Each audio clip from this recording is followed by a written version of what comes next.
Mga kapuso, handa na raw ang mga telco sa pagpapatupad ng SIM card registration ngayong inilabas na ang gabay o implementing rules and regulations ng batas. Pero handa naman kaya rito ang ilan nating mga kababayan. Yan po ang pinusuhan ni Nico Wahe sa Barangay Saksi Live. Nico? Pia, natutuwa ang ilan sa ating mga kababayan dahil may implementing rules and regulations na ang SIM card registration law. Malamang daw ay mababawasan ang mga scammer. Pero may iba na nahahassle sa magiging proseso ng pagpaparehistro ng kanilang mga SIM card. Ngayong inilabas na ang implementing rules and regulations ng batas para sa SIM card registration. Ano nang susunod na hakbang? Sa loob ng 180 days mula nang maging epektibo ang batas, dapat iparehistro ang lahat ng gumaganang SIM cards. Pwedeng may extension pero hanggang 120 days lang. Pag lumipas na ang registration period, lahat ng unregistered SIM cards made-deactivate. Pag ganyan, may 5 araw lang na palugit para irehistro at ma-reactivate ang SIM card.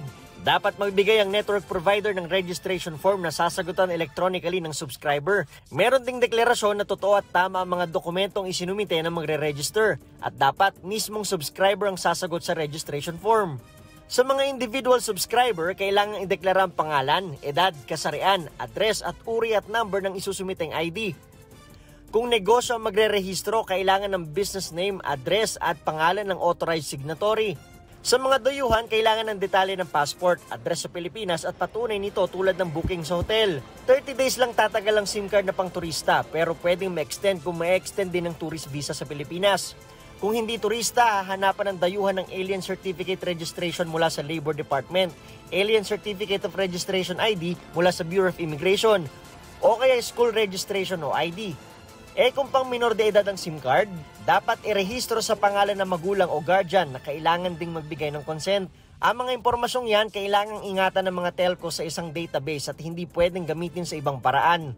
Dapat ding ipaalam sa telco kung may mabago sa impormasyon ng subscriber. Gayon din kung manakaw ang SIM card o kung pumano ang may-ari para ma-deactivate sa loob ng 24 oras.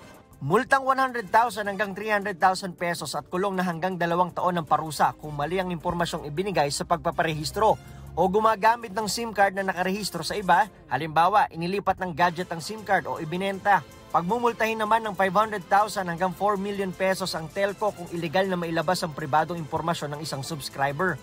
Kung postpaid ang subscriber, kailangang kumpirmahin sa service provider nito ang mga personal na impormasyon na ipapasok ng telco sa SIM register o database. Ayon sa isang nagtitinda ng SIM card, baka maapektuhan ng batas sa SIM card registration ang kanyang kita. Baka tamarin bumili ng 2 o 3. Isa na lang. Isa na lang. Kung panguhuli sa mga scammer, wala raw problema sa SIM card registration law. Pero marami ang nahahassle sa magiging proseso ng pagpaparehistro. Yung ganong kahabang proseso, ayoko. Kung may paraan naman sila para pagaan di ba? Mapadali Bet di na lang gawa ng paraan. Para hindi na hassle, like yung kukunin na lang yung pangalan mo, edad, birthday, kahit yun na lang, kahit wala ng ID, syempre. Security mo na rin yun para sa sarili mo.